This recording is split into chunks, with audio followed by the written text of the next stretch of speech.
Our lives, my friend, are nothing but a reflection of what goes on in our minds. As Marcus Aurelius said, your life is shaped by your thoughts. As you think, so you become. But have you ever felt like your mind has turned into a fierce adversary? Like you're stuck in an endless battle with thoughts that sneak up on you uninvited, reminding you of past mistakes as though they're happening right now, locking you in a prison with no keys, while the future stands before you like a monster ready to pounce. Why does this happen? Why do we allow this mental storm to rob us of moments of peace? The harsh truth is that the enemy is not the outside world, but the way we think. Our minds are the battleground, but the paradox is that we are the ones who choose its weapons. Overthinking, this monster we've created with our own hands, is the reason for our anxiety, our hesitation, and even our fear of ourselves. But do you know what's the most painful part? We forget that we have a choice. Yes, we have the ability to break free, to shatter these chains, and take control. As Marcus Aurelius said, your life becomes what your thoughts make of it. And these aren't just words from ancient philosophy, but a real call to return to ourselves, to decide to live freely, not as captives of fear, anxiety, or the opinions of others. I'm not here to give you lessons, but to share with you a journey where you might find the answers you've long been searching for. If you find a resonance in these words, don't hesitate to share them. Maybe it will be a new beginning for someone who needs it badly. And now, let's begin the journey together, thinking about embarrassing moments as if they happened just now. Imagine, my friend, that you're lying in bed on a quiet night, preparing to drift into a deep sleep. Suddenly, it's as if an old movie reel is being played in your mind. An embarrassing scene appears clearly, perhaps a slip of the tongue in a formal setting, or a reckless act that left you feeling deeply embarrassed. Suddenly, it feels like you're living it again. Your heart races, and your thoughts multiply like a raging storm, intensifying the more you try to stop them. But wait, why does this happen? Why do we resurrect moments that ended long ago, perhaps ones no one remembers but us? In Stoic philosophy, there is a crucial lesson. Events themselves mean nothing, but we are the ones who give them meaning. The wise emperor Marcus Aurelius said, "If you are distressed by anything external, the pain is not due to the thing itself, but to your estimate of it." This simple sentence holds within it the key to liberation. When an old memory haunts you like a heavy shadow, pause and ask yourself, does this situation have any real impact on my life right now? Does it affect my work, my relationships, my happiness? You'll find the answer is always no. We are the ones who impose tragedy onto these memories, making them like ghosts that chase us. But the harsh truth, we are the ones who invite these ghosts to appear. We are the ones who give them power to dominate us. As the philosopher Epictetus said, people are disturbed not by things, but by their views of things. And because we rethink those moments repeatedly from different angles, they become an unbearable burden. But here lies the real challenge. Every time that memory returns, don't run from it. Don't try to suppress it. Face it with composure. Imagine you are just an external observer watching the scene without passing any judgment. Then ask yourself, can I change the past? Of course not. But can I learn from it? Definitely, yes. So instead of drowning in troublesome details, take a lesson from it and move forward. The past, my friend, is like an old book we've closed.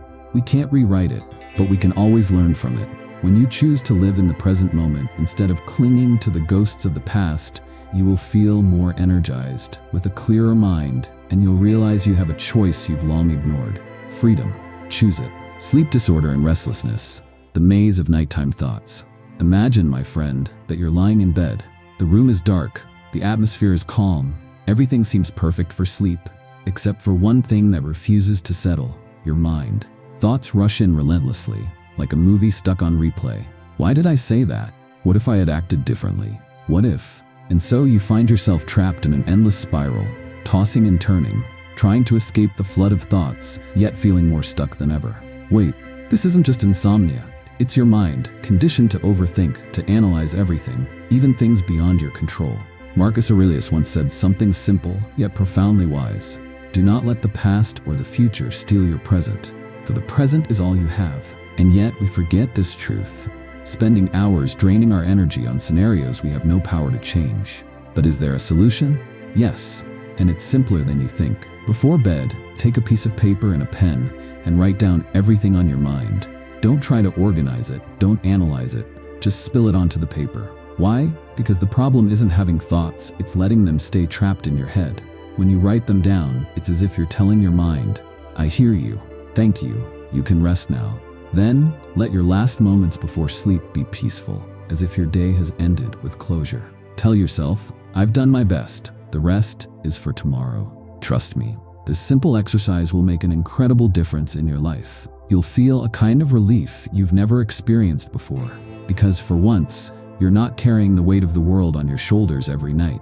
You might be wondering, is writing alone enough? I'll tell you, it's not just about writing, it's about rewiring your entire way of thinking. Stoic philosophy isn't just about overcoming insomnia, it's about learning to control your mind instead of letting it control you.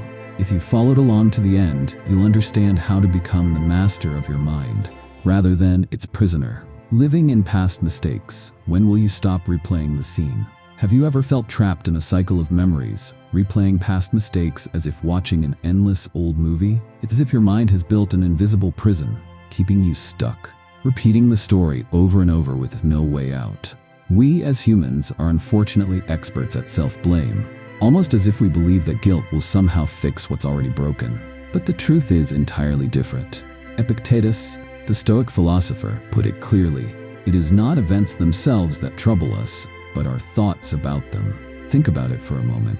Those mistakes that keep looping in your mind, can you change the past? Of course not. What's done is done, and you are here, in the present, the only place that truly needs your attention. Yet we convince ourselves that constantly thinking about the past gives us some kind of control over it, as if we can reshape what has already shattered. Do you see the paradox? We're trying to grasp the wind, and nothing is more futile than that. The Stoics understood this well, and Seneca summed it up beautifully. Life is like a play. It doesn't matter what happened in the previous act. What matters is how you perform in the next one. Now, ask yourself, does constantly dwelling on the past give you the energy to change your present? Or does it only drain you, pull you backward, and keep you stuck? Think of it this way. Every time you replay a past mistake, you lose a piece of your current energy. Energy that could have been used to build something new, to learn, to move forward. That mistake was simply a lesson, a message from life saying, learn from me, then keep going. So why do we insist on rereading the message after we've already understood it? Your mistakes do not define you. Your actions after them do. Imagine your life as a blank canvas, and the past is just one color in an infinite mix. Maybe it was a dark shade, leaving a mark on part of the painting, but it is not the entire picture. You hold the brush now. You choose the colors that will complete your masterpiece. The choice is yours. If you've made it this far, it means you are truly searching for change and inner freedom. And I want to ask you for one simple thing. Comment below, I choose freedom from overthinking, or share your thoughts on this. And if you don't feel like writing, just drop a or any sign that shows you're ready to break free from these chains. Let's see, who is ready to start writing the next chapter of their life? The inability to find clear solutions when problems become towering mountains. Imagine, my friend, that you're standing at the edge of a vast sea, facing a problem that feels like a massive wave rushing toward you without mercy. You feel helpless, lost, and you ask yourself, how did everything pile up on me all at once? This is exactly where the trap lies. The trap of overthinking. The truth is, no problem, no matter how overwhelming it seems, is anything more than a collection of smaller interconnected parts. But when we feel fear or stress, we don't see these parts. We see an enormous, immovable mass, and we convince ourselves that we can't handle it. The Stoics understood this concept well and summed it up with a powerful piece of wisdom. No one climbs a mountain by leaping to the summit. They do it step by step. And that's where the solution lies. Instead of thinking about the entire problem all at once, ask yourself, what is the smallest thing I can do right now? Not tomorrow, not later, right now. That first small step is what makes all the difference. Take a simple example. You have a completely messy room and you have no idea where to start cleaning. If you try to tackle the entire mess at once, you'll feel overwhelmed and give up before you even begin. But what if you decide to start with just one shelf? Or gather all the scattered papers first, or put away the clothes lying around? Suddenly, you'll notice that things are starting to fall into place. This is the core idea of Stoicism. Solutions don't come from grand, overwhelming strategies, but from small, simple actions. Don't exhaust yourself by trying to solve everything at once. Just start. Focus on the present moment, on the one thing you can do right now. You don't need to see the finish line. You just need to take the first step, and the rest will naturally follow. And the best part, once you start, you'll realize that the problem was never as terrifying as it seemed in your mind. Imagine if we approached every problem this way. How much simpler would life become? How many storms of overthinking would gradually fade away? My friend, don't think about climbing the entire mountain. Just think about the first step. And who knows, maybe in that small step, you'll find the path you've been searching for all along. The cycle of repetitive thoughts. How do you break free? Have you ever felt like there's a voice inside your head that just won't stop? As if you're trapped in a room full of noise, desperately looking for an exit, but every door leads you right back to the same place. You keep thinking about something that happened weeks ago, or you worry about something that might happen tomorrow, replaying the scenario in your mind over and over, almost as if repetition alone will bring you the solution. But my friend, the truth is entirely different. Stoicism teaches us that not every thought deserves a place in our minds. Seneca once said, "A troubled mind is like muddy water. It needs stillness to become clear." Imagine a glass of water filled with dirt. If you keep shaking it, you won't be able to see anything. But if you let it settle, the water clears up and you can see the bottom. The same applies to your thoughts. Don't try to fight your thoughts or force them away. Doing so only gives them more power. Instead, simply observe them. Yes, just watch them. Picture yourself sitting by a river and each thought is a boat passing by. You don't need to jump into every boat, just watch it float past. I know it's not easy. We believe that overthinking will somehow lead us to a solution, but in reality, it's just an illusion. Marcus Aurelius put it clearly. How much time will we waste thinking about things that change nothing? So what's the solution? The answer isn't more thinking, it's more wisdom. Ask yourself honestly, is this thought actually helping me? Is it leading me toward a solution? If the answer is no, then why hold on to it? Take a moment right now. Close your eyes and ask yourself, if I stop thinking about this right now, what's the worst that could happen? And most of the time, the answer will be nothing. What you truly need is a moment of inner silence, a deep breath. When your thoughts start to overwhelm you, don't fight them. Simply step back, let them lose their grip on you, and watch as they fade on their own. Remember this always. Your mind is the sky, and thoughts are just passing clouds. The sky doesn't care about the clouds, so why should we? The dilemma of life-changing decisions. How do you break free from indecision? Imagine this, my friend. You're standing at a crossroads, facing a major decision, and your mind is in a constant battle. You sway back and forth, weighing every possibility, calculating every outcome, creating endless scenarios, almost as if you're trying to predict the future before taking a single step. This mental exhaustion, which we all experience at some point, is one of the biggest drains on our energy. But have you ever wondered, why do we complicate things so much? Why do we fear making a choice, as if the world will collapse if it doesn't turn out perfectly? The problem isn't in the decision itself, it's in the way we think about it. We are always searching for the perfect choice, the one that we believe will lead to a life free of problems. But the truth is, my friend, life offers no guarantees. Even the best decisions carry risks, and even the worst ones can teach you lessons that make you stronger. Letting go of outcome obsession. Here lies the essence of Stoic philosophy, which teaches, do what is right based on the principles you believe in and leave the results to fate. Take this story as an example. Imagine a military commander in the middle of a battle. Time is limited, and decisions must be made quickly. If he remains hesitant, drowning in calculations of every possible outcome, he may lose the entire battle before making a move. But if he makes a decision based on the available information in that moment, at the very least, he will take a step forward. Life is no different from this battle. The decisions we fear won't become easier with time, but they may lose their significance if we wait too long. Marcus Aurelius, do your duty. The rest is out of your hands. When you make a decision based on your values and beliefs, you give yourself peace of mind. You won't fear failure because you'll know you did your best with what you had. And the result? You won't feel regret because you were honest with yourself. Fear of the decision or fear of indecision? Ask yourself now, how many times have you delayed a decision out of fear of making the wrong choice? And how many times has hesitation been more painful than the decision itself? Indecision is the real enemy. It steals your time and energy while giving you nothing in return. Life is simpler than we imagine. You don't need to know everything or predict every outcome. All you need is the courage to say, I have chosen, and I will accept the outcome. And when you do that, you'll realize you've become stronger and more confident because you are no longer living in fear. The endless escape into the future. Is it really worth it? My friend, how many times has anxiety about tomorrow drained you? How many nights have you wasted thinking about the worst possible scenarios, as if you were living them before they even happened? The truth we often ignore is that worrying about the future changes nothing, but it does steal the only moment you truly own, the present. Take a moment and think. Do you remember a time when you were drowning in the fear of an impending disaster, only to later realize that it never happened? How many times has your imagination made you live through a nightmare that never became real? Why? Because the future is nothing but a collection of possibilities, while the present is the only reality you can touch. Don't let the future intimidate you. You will face it with the same strength you have today. Marcus Aurelius, one of the greatest Stoic philosophers, once said, "Do not let the future trouble you.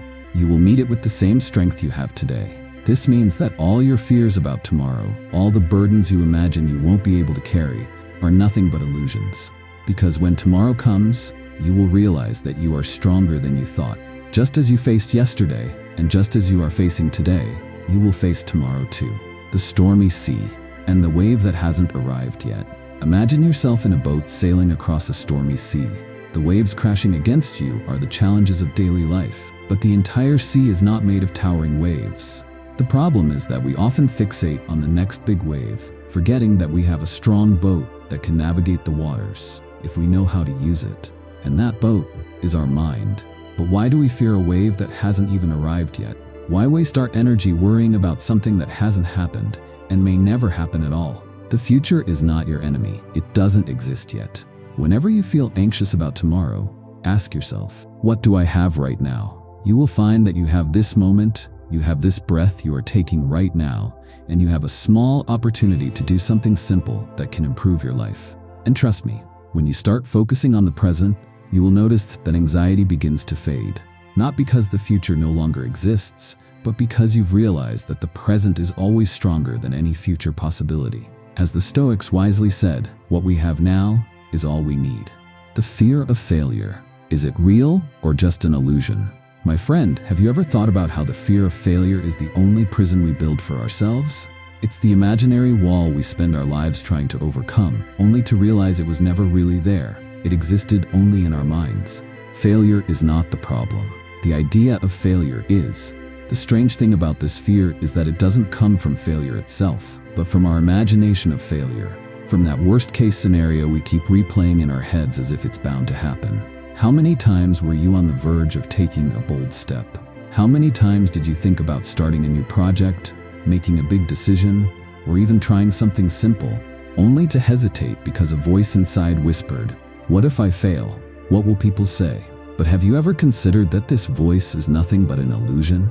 It's just a thought, keeping you stuck in place while life continues moving forward without you. Failure, an essential part of being human. Marcus Aurelius once said, "If you fear failure, you fear being human." Because failure is not a flaw, it's proof that you tried. How can we learn, grow, or become the best version of ourselves without passing through failure? Imagine if a child was afraid of falling, would they ever learn to walk? Of course not, because human nature understands that falling is part of the journey. But let me ask you an important question. Are you afraid of failure itself, or of how others will perceive you if you fail? The truth is, we don't fear failure. We fear judgment. We exaggerate failure in our minds until it seems bigger than it actually is. But the moment we dare to face it, we realize that most of our fears disappear the second we take the first step. Failure is not the end. It's the beginning of the road. Stoic philosophy teaches us that failure is not a fall, it's a step forward. When you make mistakes, you don't go back to zero. You move forward, but with more experience and knowledge. Every mistake gives you a chance to adjust, rethink, and improve. True failure is not in trying and falling, but in fearing to try at all and staying stuck where you are. What if you allowed yourself to fail? What if you saw failure as just another part of the long journey towards success? If you think this way, failure will no longer be your enemy. It will become your greatest teacher in life. Stoicism, more than a philosophy, it's the art of living consciously. My friend, Stoicism is not just a set of complex philosophical theories. It's a way of life that brings you back to yourself, to your true essence. It teaches you how to be the master of your mind, not its prisoner. Overthinking, it's an invisible chain we wrap around ourselves. Yet the surprising truth is, we hold the key to breaking free at any moment. Pause for a moment. Are your thoughts under your control? Or are you a prisoner to them? How many times have you found yourself stuck in an endless loop of worry and overanalysis while the world moves on around you? Marcus Aurelius put it clearly. Life is too short to waste on things that don't matter. Stoicism doesn't ask you to stop thinking. It asks you to think wisely and with awareness. To choose carefully what deserves your time and energy, and what should simply pass without draining you. The choice is yours. Will you lead your mind or let it lead you? In the end, you decide. Will you live as a prisoner of your thoughts, trapped inside your own mind? Or will you take control, hold the reins, and consciously choose how to think and when to stop thinking? Stoicism is not just a philosophy, it's the key to a life of greater freedom, clarity, and strength.